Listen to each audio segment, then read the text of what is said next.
Hi, this is Scott Garibay, and today I want to talk about Dungeons and Dragons, and I want to talk about a dungeon performer duty. All right, now, first of all, dungeon performer, that is the correct name, in my humble opinion, for what others call a Dungeons and Dragons player.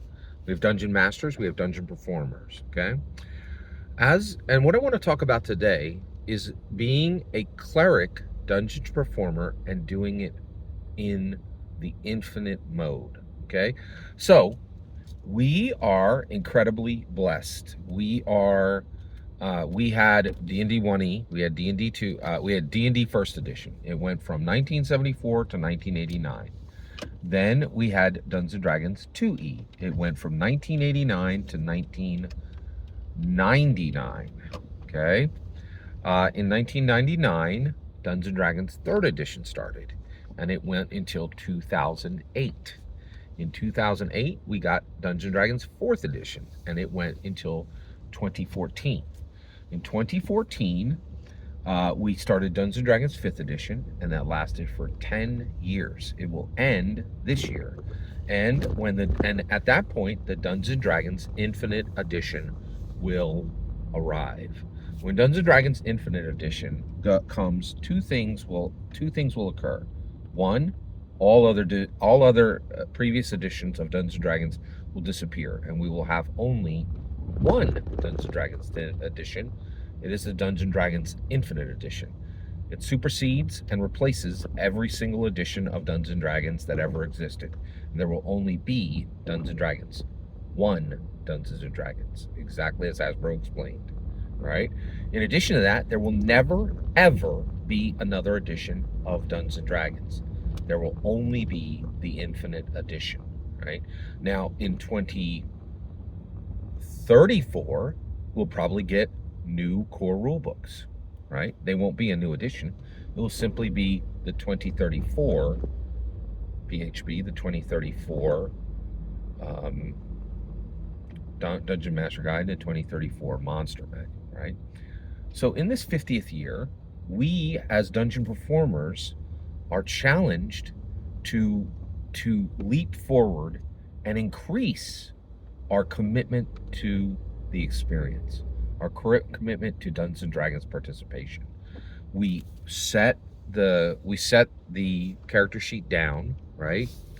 And we sign in ink a promise to the player character, right? We sign a promise to the character to bring them to life, to be fair to them, to be kind to them, to be tolerant to them, to respect them in every possible way, to pour ourselves into that character, and also receive from that character as that character comes to life, as that character gains emotion, as that character gains intellect, as that character gains emotion, as that character gains knowledge, as that character gains wisdom, that we will take some of that back into ourselves. A reciprocal experience, right? Now, where this is the deepest of any of the characters is the cleric. And what I want to talk about today is beginning to understand, value, and experience spiritual disciplines as dungeon performers who are running clerics, right? So, okay, fighters over there, whatever. Rogues over there, whatever. Rangers over there, whatever. Cleric is not whatever. You, unlike any other class in Dungeons & Dragons, save the paladin, right? The paladin is on a path that is similar, okay? But the cleric is a character class that is every single day communicating with a deity, communicating with an infinitely complex entity, right? Something that is beyond the mortal coil, right? These are creatures that do not die. These are creatures that are significant, right? In many ways that our mortal player characters are not, right? And so what I want to talk about today is considering as a dungeon performer the specific spiritual discipline of prayer. Okay? Scott, I know what prayers are for. I get my spells from them. No, I'm not talking about that. And the reason why is I don't need to talk about that, because the dungeon dudes talk about that. Oh, you get your spells every day, whatever. It's covered. Blah. I don't need to say a word on that, right? It happens. It's not the important part, right? What's important is that your player character each day is communicating with an eternal entity, a deity, right? Something that is not mortal, right? And they have a relationship with that deity, right? Now, you're going to get your spells. Who cares? That's done. We're past that. That's the first 50 years of Dungeons & Dragons. In the second 50 years of Dungeons & Dragons, we as dungeon performers vault into the infinite experience, right? The infinite experience, okay? We need to do more. We need to commit more. We need to sacrifice more for our characters. And our sacrifice and what we sacrifice for that character, I think, will be returned to us. Not reciprocally, maybe not 100%, right? At some ratio, right? You might get more back from your character than you put into it. You might get less, right? But there's going to be a reciprocalness, right? So one of the things we want to think about is our characters have this everyday talking relationship, right? Prayer is speaking to a deity, right? And so as dungeon performers, we need to really start to think very deeply about what is the nature of the deity that we serve, right? And yes, we get our spells, but what else, right?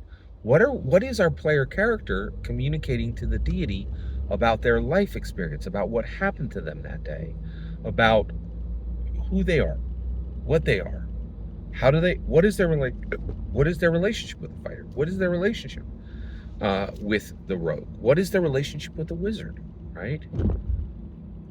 What prayers does your player character offer up for the fighter? Do you pray that that she will not be wounded that day, right? For the wizard, do you pray that he will be able to open up new doors into the very nature of magic itself? For the rogue, right? Do you pray that something he steals will fill the void of what makes him steal? What prayers are you offering up? And thinking deeply about this, right? So you as a dungeon performer now have this relationship with this deity. What does it mean? What communication is occurring every single day, right? When you enter a village, what prayers do you offer up for the village, right? Do you pray that that village is cursed? Do you pray that that village is blessed? Do you pray that the rain comes and falls upon their wheat? Or do you pray that the rain never falls upon their wheat again? When you enter a city, right? Do you put a blessing? So do you put the blessings of your deity so that all that pass through the gate until the next moon are blessed? Or that all that pass through are cursed? What prayers do you bring up every single day? Your communication with your deity goes far beyond just getting your spells. And this is the infinite experience. This is infinite participation. Doing Dungeons & Dragons. Being Dungeons & Dragons. Getting the most from Dungeons & Dragons. If you are a dungeon performer, you need to think very clearly, right? Any schmuck is going to get their daily spells from their deity, from a prayer barely mentioned, at the long rest. We are going deeper. We are looking for a more realistic, a more impacting, a more dramatic, a more dynamic experience, not just for ourselves, but for everyone at the table. And when we drive deeper into our player characters and get more back, or less back, but there is a reciprocalness of it, right? We are increasing and improving the experience of everybody at the table, in my humble opinion.